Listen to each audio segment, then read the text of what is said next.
मैं सल्यूट करना चाहूंगी अपने देश के सड़क पे खड़े जवान को, यहाँ की पुलिस, यहाँ के प्रशासन और किसान को, और इस देश के हर एक नागरिक को जो अपना काम पूरी ईमानदारी, पूरी मेहनत और पूरी लगन से करते हैं, जिनके बिना हमें राष्ट्र निर्माण की कल्पना करना भी असंभव सा लगता है।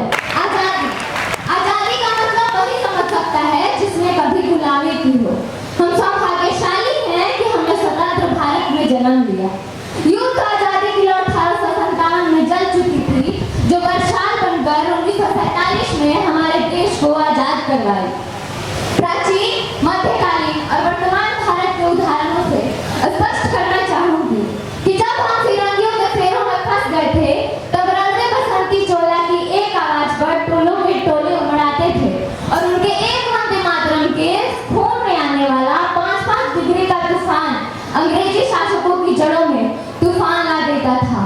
वो लोग जो देश के लिए बलिदान हो जाते थे, वो लोग जो देश के लिए फांसी चढ़ जाते थे, वो लोग जो देश के लिए लड़ जाते थे, तो वो भी अपनी देशभक्ति साबित कर रहे होते थे, क्योंकि ये उस बार की देशभक्ति की कसौटी थी।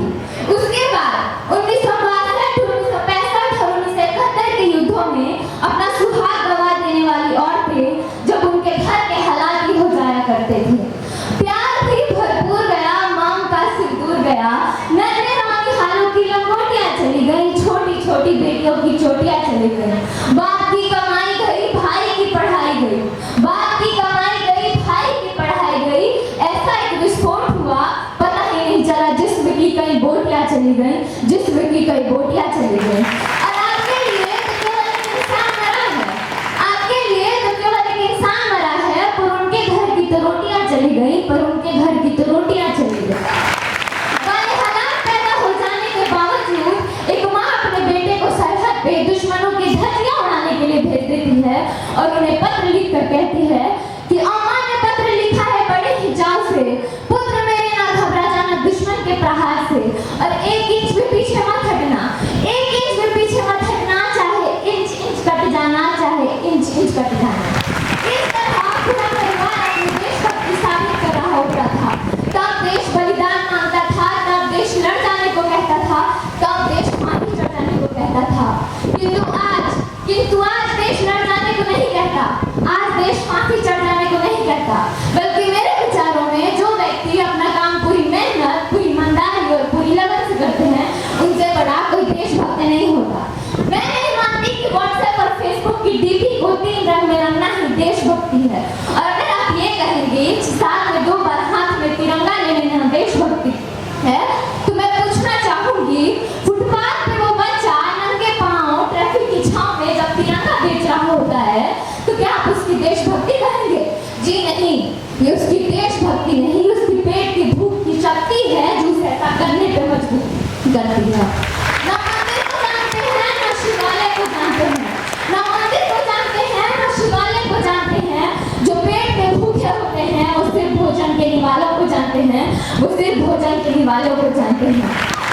अपने देश, अपने राष्ट्र, अपने समाज के समर्पण का भाव है देशभक्ति, और हर देशद्रोही के जीवन में आने वाला तूफान है देशभक्ति, ताकि हर देशद्रोही समझ सके, अगर तू परिंदा है तो ये आसमान तेरा है, अगर तू दरिंदा है तो ये शमशान तेरा है, भाईचारे से रहना है तो रह इस जमीन पर, वरना ये कब्र भी तेरी है और ये कब्रिस्तान भी तेरा है, ये कब्रिस्तान भी तेरा है। परंतु एक देशद्रोही से ज्यादा देशभक्ति तब आहत होती है जब एक बेटा अपने बूढ़े माँ बाप को वृद्धाश्रम की चौखट पर छोड़ाता है। दरार उठती है वो देशभक्ति जब हम मुसीबत में फंसे लोगों की जान बचाने से ज्यादा सेल्फी लेकर लाइक बढ़ाने में लगे रहते हैं। वो युवा जिनके ऊपर जिम्मेदारी थी अपने राष्ट्र, अपने समाज, अपने देश की आशाओं को बांधे रखने की, वही युवा 4x4 इंच की छोटी सी स्क्रीन पे अपनी कोमल उंगलियों से घर्षण मात्र अपने भावनाओं की इमोजियां भेज रहा है। मजदूर को मजदूर समझिए, मजबूर नहीं, गरीब को काम दीजिए, दान नहीं।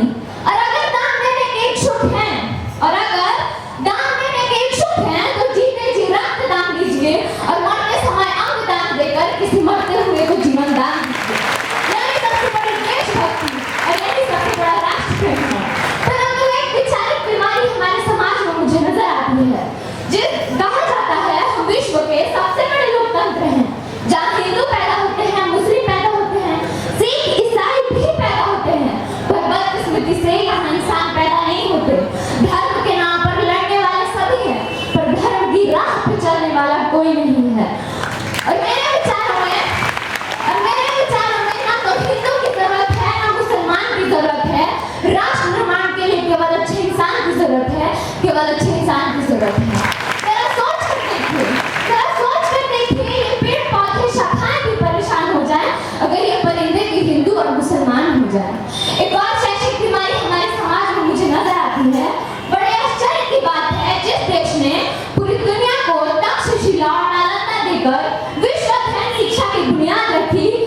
विश्व के सर्वश्रेष्ठ विश्वविद्यालयों में हमारा एक भी विश्वविद्यालय खड़ा नहीं हो पाता।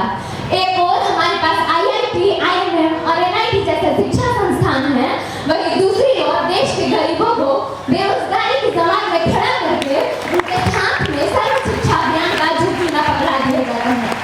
असल मायने में हमारा राष्ट्र निर्माण तब संभव होगा जब इसी देश में महिलाओं की पूजा नहीं, उनकी इज्जत की जाएगी। राष्ट्र निर्माण तब संभव होगा जब हम जाति का निरक्षण नहीं, समाज शक्तिकरण पर भवात करेंगे। राष्ट्र निर्माण तब संभव होगा जब स्वच्छता अभियान में केवल सरकार नहीं बल्कि सड़क पर चलने वाले हर एक नागरिक हाथ बटाएंगे, स्वस्थ भारत और स्वच्छ भारत को दिल से अपनाएंगे। क्योंकि मेरे विचारों में बड़ी बड़ी बातों से नहीं, छोटी छोटी कोशिशें करने से कोई भी कार्य सफल होता है। क्योंकि ठोकर हमें पहाड़ों से नहीं, पत्थरों से लगा करते हैं। मैं भारत की बेटी आज इस मंच पे कहती हूँ, हमारा राष्ट्र निर्माण तब संभव होगा जब मैं, आप सब, हम सभी मिलकर प्रयास करेंगे। क्योंकि हमारे देश की जिम्मेदारी नहीं है हमें आगे ले जाने की, हमारी जिम्मेदारी है अपने देश, अपने राष्ट्र, अपने वतन को आगे ले जाने की। तो हम अपनी जान के दुश्मन को जान कहते हैं, हम अपनी जान के दुश्मन को जान कहते हैं, मोहब्बत की इसी मिट्टी को हिंदुस्तान कहते हैं, हिंदुस्तान कहते हैं। जो दुनिया को सुनाई दे उसे कहते हैं खामोशी, जो आंखों में दिखाई दे उसे तूफान कहते हैं। और ये जो दीवार का सुराख है साहब, जो ये दीवार का सुराख है, चाइना, अमेरिका, पाकिस्तान साजिशों का हिस्सा है, मगर हम इसे अपने घर का रोशनदान कहते हैं, अपने घर का रोशनदान कहते हैं। तो ये मैं बस इतना ही कहना चाहूंगी। मेरा हिंदुस्तान महान था, महान है, महान रहेगा। मेरा हिंदुस्तान महान था, महान है, महान रहेगा। होगा हौसला सबके दिलों में बुलंद, कई दिन सारा जहां जय हिंद कहेगा, सारा जहां जय हिंद कहेगा। क्योंकि सारे जहां से अच्छा हिंदुस्तान हमारा, हम बुलबुले हैं इसके, ये गुलसितान हमारा, ये गुलसितान हमारा। जय हिंद, जय भारत, वंदे